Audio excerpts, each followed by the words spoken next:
Hi, I'm Jenny Novak, and today I'm going to be talking about two of my emergency management passions.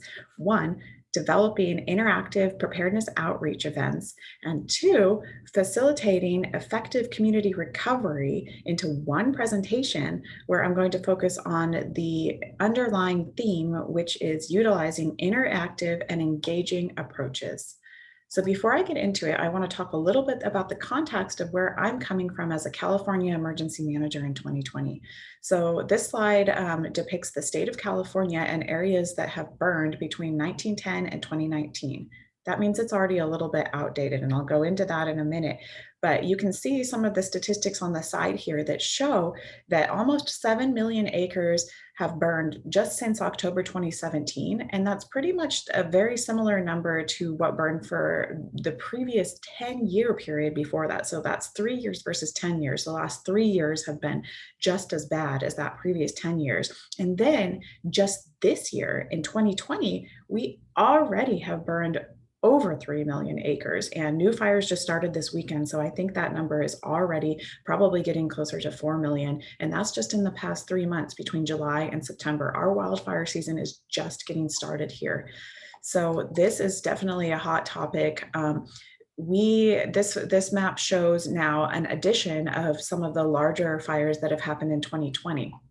So you can see these fires here, and these are already 5 of the 6 largest fires in California history that have occurred just this year between July and September.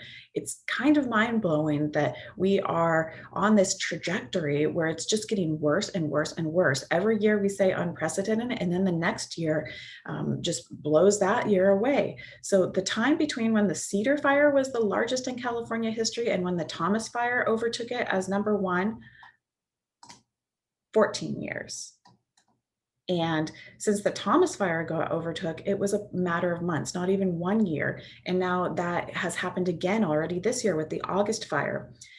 We also, as emergency managers, have just been responding around the clock. We've been activated for 212 days already this year at the State Operations Center with no end in sight. That's over 75% of the year so far we have spent in a very active state of response, both due to COVID and wildfires and public safety power shutoffs and grid emergency incidents. So really 2020 has just been the year of disaster for us. And really that is taking us into a new paradigm that I'm going to talk about a little bit later. But I already mentioned the Thomas Fire, which was at one point California's largest wildfire. And I want to talk just a little bit so you get an idea more of where I'm coming from personally about my experience with the Thomas Fire, because it was the first fire that I really responded to when I was at Cal OES.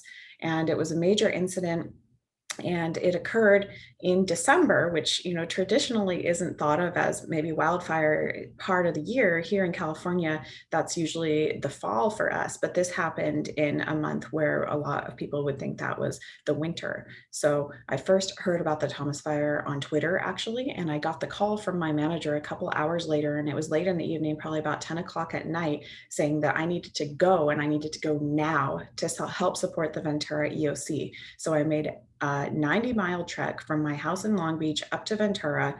You can get an idea here of where that fire was if you're not as familiar with Southern California geography. Los Angeles kind of behind my head right here. And you can see where Santa Barbara was. So I made this drive all the way up the 405 to that 101 freeway there. And it was late at night, and already earlier that day, I had noticed this phenomenon that kind of happens to me, which is that when there's fire weather, my hands start to get dry and cracked, and my knuckles even start to bleed a little bit. And I had noticed earlier that day that my hands were starting to sense that fire weather in the air.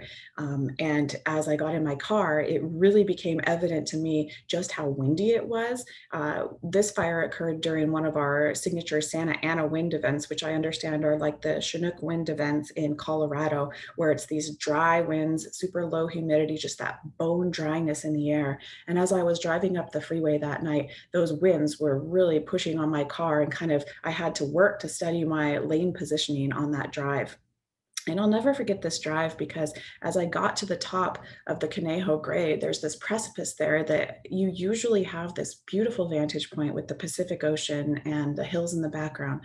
But that night, all I saw was darkness, with the exception of this jack-o'-lantern smile on the hillside of these orange flames that were just, they looked so sinister, especially with everything below it just being completely dark. And I knew with 500,000 people living in that area that there should have been lights. I should have encountered that signature comfort of seeing lights there, but it was pitch black. And I'll always remember that because nobody was even talking about the power outage. There was a power outage that was impacting, yeah, probably 500,000 people, but everybody was so focused on talking about this fire that was moving so fast that it had started near Santa Paula and was just barreling toward the Pacific Ocean. And so there I was, sort of at that precipice, seeing this crown of flames on the horizon. And then I made my descent down into the valley, and I felt like I was sinking into this dark and foreboding night of uncertainty as I drove along the freeway. And I knew there should be these big buildings on either side of me, but I could barely make out their dark outlines. And as I exited onto the streets, I realized that traffic signals were out, and I kept coming across these tree branches and other debris that were just blowing in the wind, and they were just suddenly materializing in front of me. And I remember my sweaty fingered grip on that steering wheel and looking around at the houses and the neighborhoods where there should have been Christmas lights glowing, and I could see the dark outlines of the reindeer and the snowmen on the front lawns, but they looked a lot more like Halloween decorations than the cheery Christmas decorations that they were supposed to be. So it was very eerie setup as I drove to my first major disaster. And when I got to the parking lot of the government center, this is what I saw. I was struck by the bright contrast of the flames that were very, very close to where we were there in the parking lot. And I just couldn't believe that that little fire I'd heard about on Twitter near Santa Paula, just a couple of hours later, had made it to the back door of the city of Ventura, 15 miles from its point of origin. So as I got out of my car, I remember I could feel that heat from the fire, and I could smell that thick smoke in the air and feel that wind that was fueling the fire. And on that night, 500 structures would be lost. But thankfully, due to the heroic efforts of firefighters and of my fellow emergency managers who issued their first wireless emergency alert, lives would be saved in that incident. So the Thomas Fire really was kind of my first foray into this. And if this story sounds familiar to you, as I understand in Colorado, there have been quite a few wildfires already this year in your state, and you are likely in a heightened state of response. Um, I want to talk a little bit about that sort of new model of response and recovery. So you might be familiar with the old disaster cycle diagram where it's assumed that you go from response to recovery and then you go back into preparedness. And it's this nice little circle that just assumes everything works in a linear format. Well, 2020 has not been the case for that. We have seen just surge after surge of response activity. Emergency managers have been going nonstop all year. If it's COVID, if it's the fires, if it's the civil unrest incidents and storms as well. So when you find yourself here constantly in a cycle of response and recovery, what you also find is that you're not really ever getting to that preparedness part of it. So when I was originally envisioning this talk, I thought, okay, well, I'll talk about preparedness first and then recovery, because that is, the way of things, the linear nature of our lives. But honestly, that's not the way it's going anymore. So I wanted to start by talking about the ongoing response. And I want to talk a little bit about recovery, because recovery does mirror response in that we have to undertake these recovery activities, even if we are still responding. So I'm going to talk a little bit about some of my experiences from the Thomas Fire. And then a year later in Ventura County, when we had the Hill and Woolsey fire, I was the state division supervisor for both fires. So I really focused on that transition from response to recovery. So I'm going to talk some about what I saw as interactive approaches to recovery that were really best practices that are worth sharing in other communities.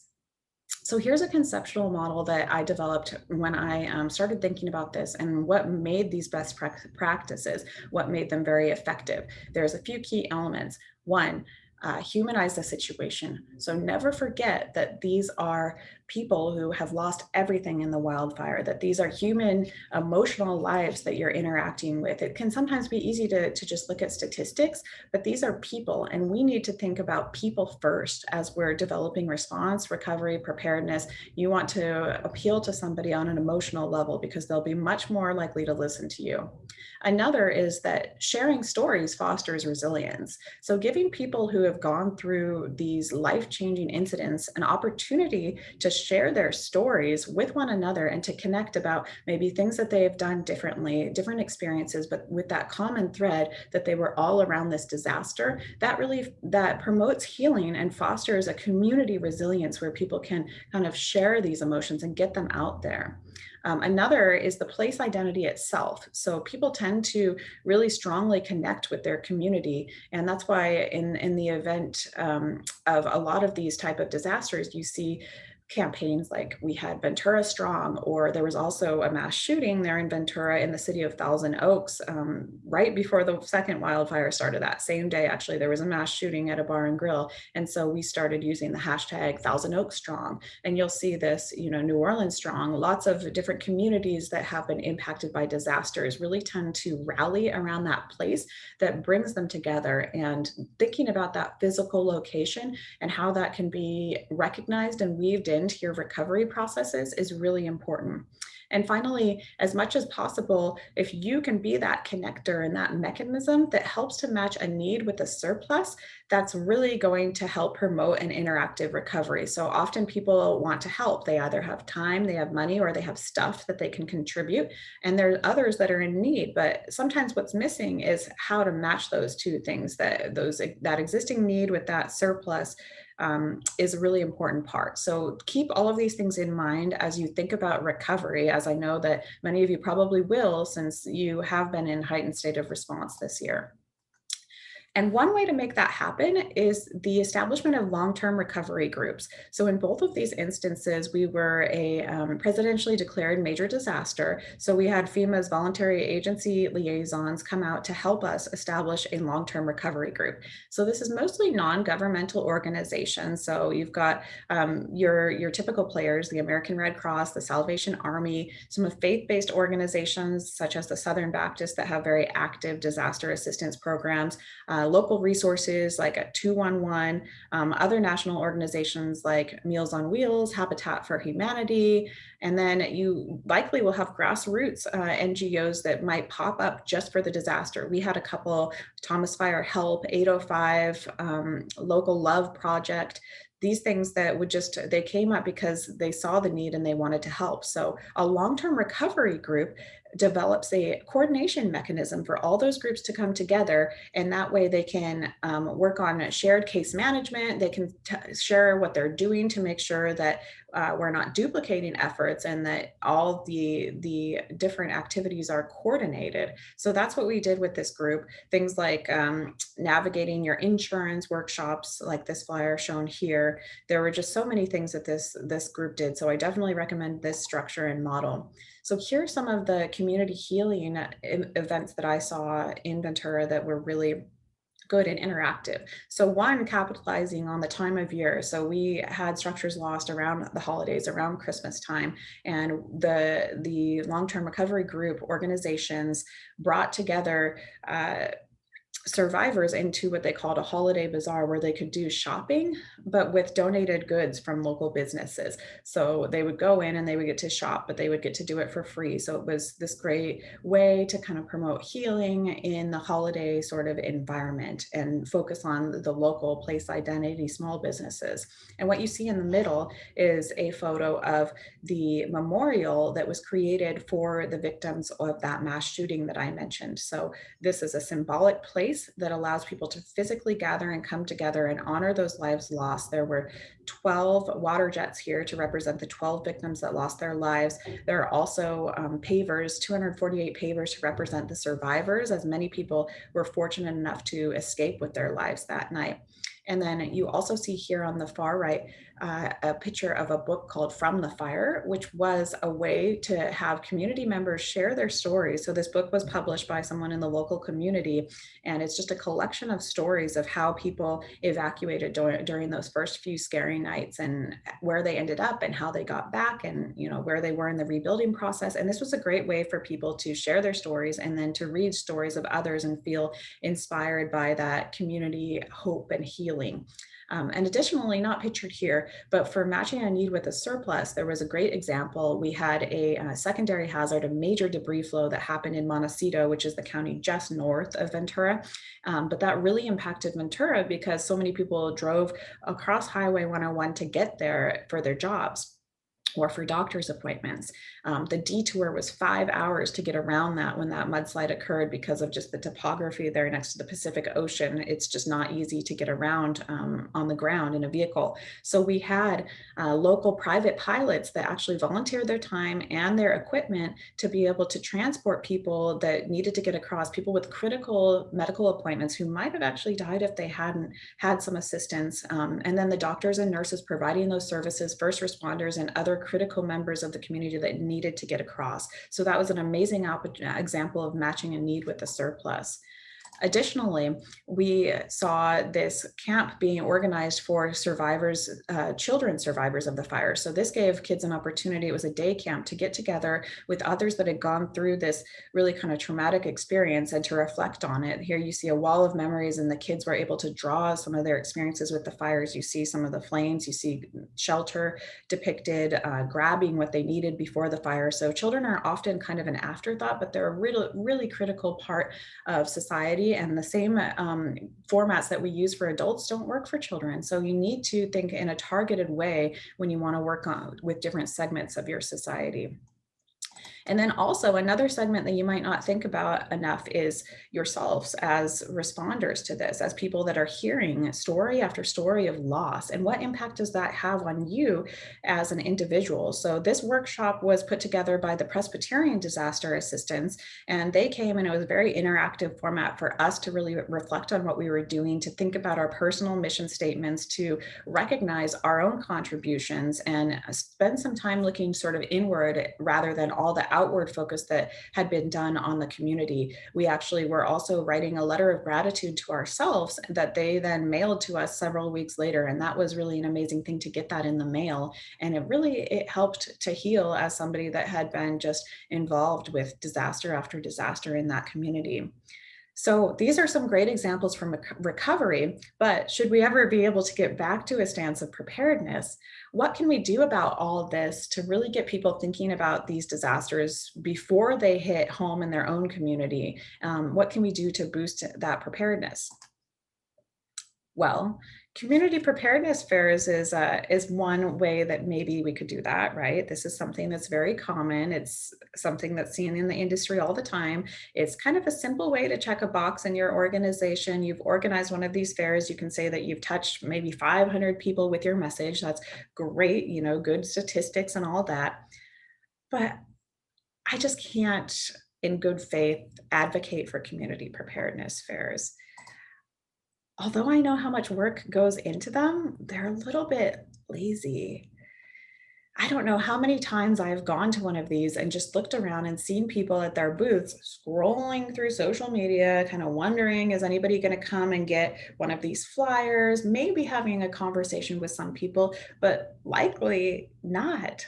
There's just not much opportunity for two-way engagement at these things. Even when you do passports, even when you do spin the wheels, it's really a one-way format where you're passing out brochures. People are collecting all those papers into their bags, and who knows if they're ever going to look at them. They probably go in the recycling bin as soon as they get home. And even if they do look at them, you're not there to answer questions anymore.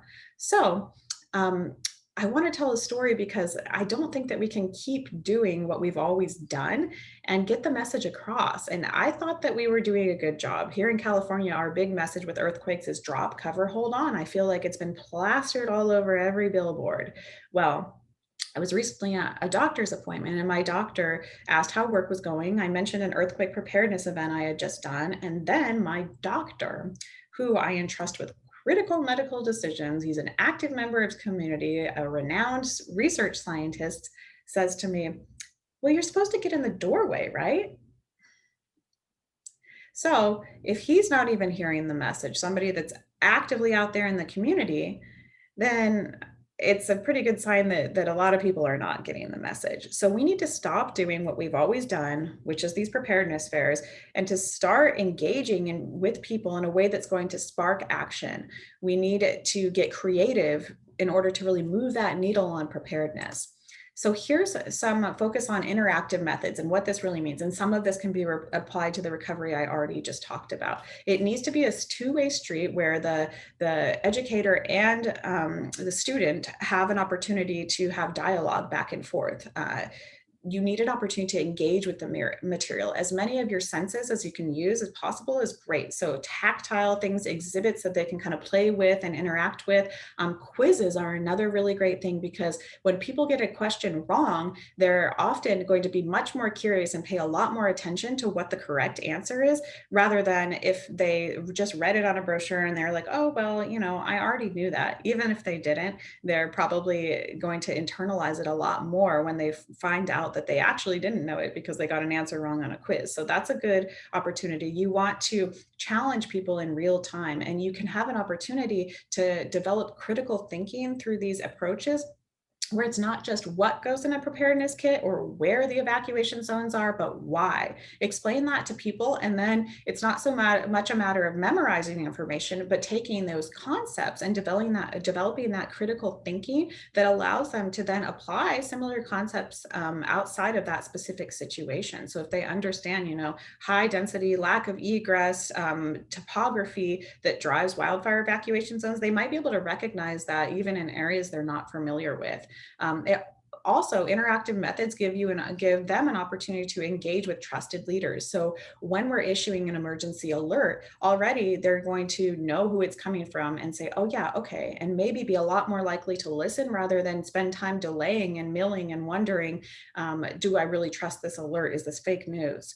And it also gives them an opportunity, as much as possible, if you can do it in groups, to engage with their peers, because research has shown that when people see other members of their peer group taking action, it's much more likely to validate that for them as something that they should do and they should participate in.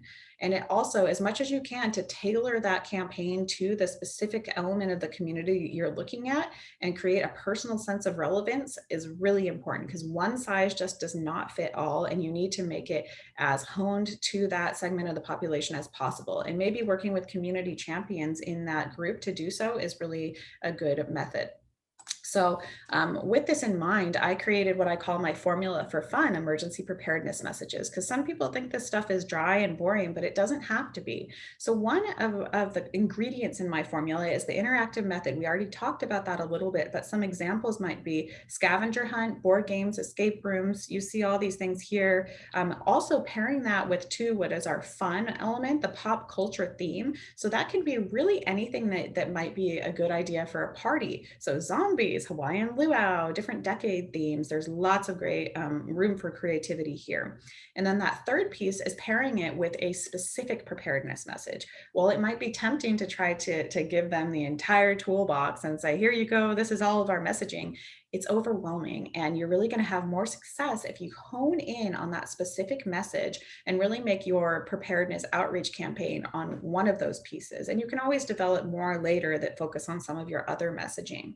So now I'm going to give you some examples of how this worked when I was the emergency preparedness manager at Cal State Northridge.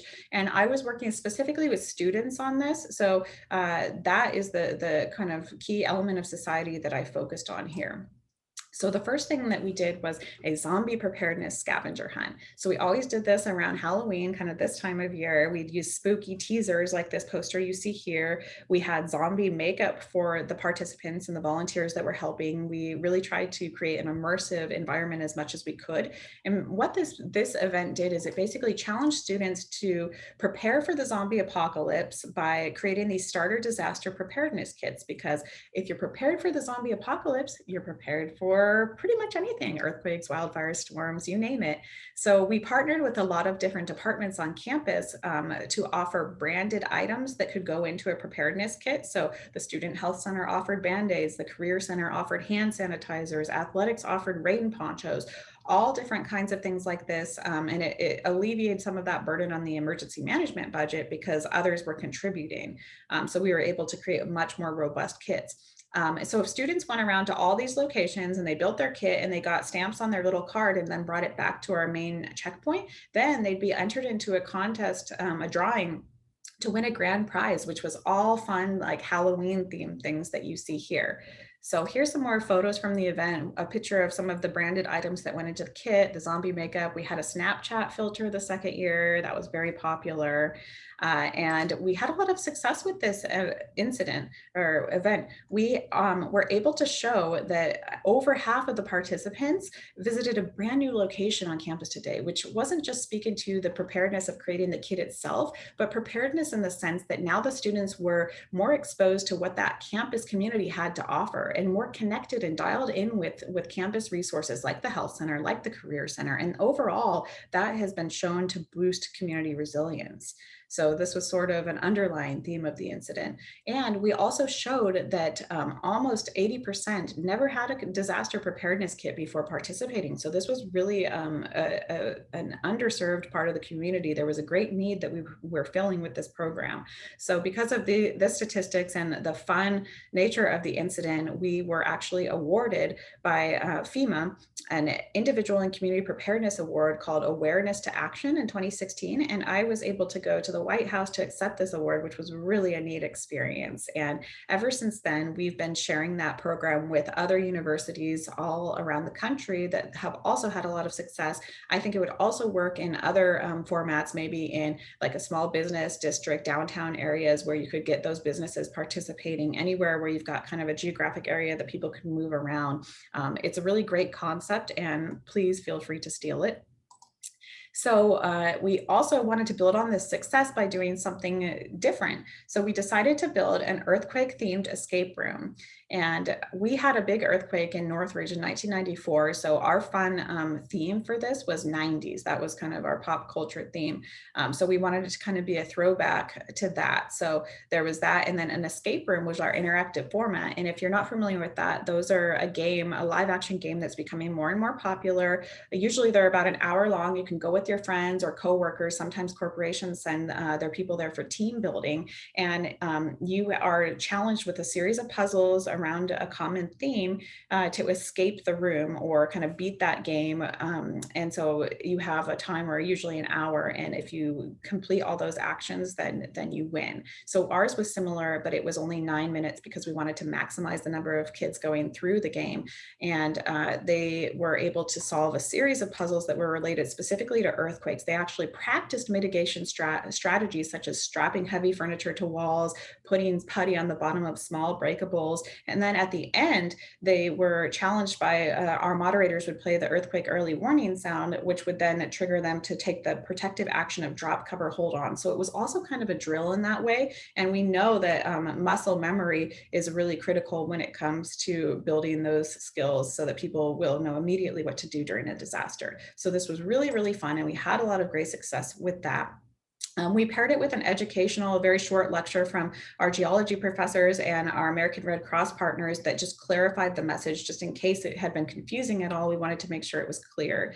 We partnered with other partner agencies that came and provided additional resources if people had questions. And we had geology students presenting class projects there near the event. So it was a really successful, fun, interactive event. And we also did a post-event survey on that. Almost everybody would recommend it to a friend, but you always have that one person, right, who's a dissenter. But everybody did say they wanted to see events like this or similar at least annually on campus. And even though most people said they'd never been to any other earthquake workshop before, almost all of them were able to identify the correct action after participating in the game. So it was a really amazing way. But statistics are great, but for me, I'm going to share a story of what was most meaningful takeaway for me. And that was a couple of weeks later, I was in a meeting on campus with some administrators, and one of them took me aside and said, I sent my students to your preparedness activity. And I said, oh yeah, how did they like it? And he said, well, they loved it. And when they got back to the office, the first thing they did was look up on the computer, what are the proper straps they can use to secure the furniture in the office? And then it arrived and they installed it. They never would have thought to do that if they hadn't participated in your activity. So it's stories like that where you can really see the deeper impact that these sort of interactive activities will have on people. If you go to a community preparedness fair, you might not remember it at all 5 years later. But if you participate in an escape room themed around earthquakes, well, you're probably a lot more likely to remember that and some of the lessons learned. So I know that it's also challenging right now because a lot of these types of things I'm talking about really rely on in-person interactions. So just a couple of ideas in this new normal to kind of get the ball rolling until we can do more face-to-face. Online games is a great way because you're taking that same concept of gamifying and challenging people in real time, but doing it in a safe, COVID-safe way. Apps or computer games. There's an example here of the online Beat the Quake game, which is similar to the escape room that I created. You go in and you click on different pieces of furniture, and then you say, what's the best way to secure this? And you're on a timer, you don't know how long it's going to be. And at the end, everything comes crashing down if you didn't secure it. And then you get a score based on that. And you can challenge other people. It's a really great example of that. Using multimedia to share stories is another really good way to apply some of these concepts during the COVID-19 era. I have a friend and colleague, Lauren Schneider, who actually created a COVID-19 Heroes podcast where she featured different people from different segments of society that were sharing their stories and how they were contributing in COVID-19. And then utilizing interactive webinars, video calls. I thought people wouldn't want to participate in these things in front of their computers, but we've actually seen really big increases in people participating. I think it's a little easier now maybe than it was before. So using these technologies to stay in touch with people is really important. And even though I wanted to be there in person today, I still want to try to do some interactive things during this talk. So I'm now going to turn it back over to Paul so that we can get into some of the live polling that we're going to do here at this workshop. So thank you very much, and I'll be right with you.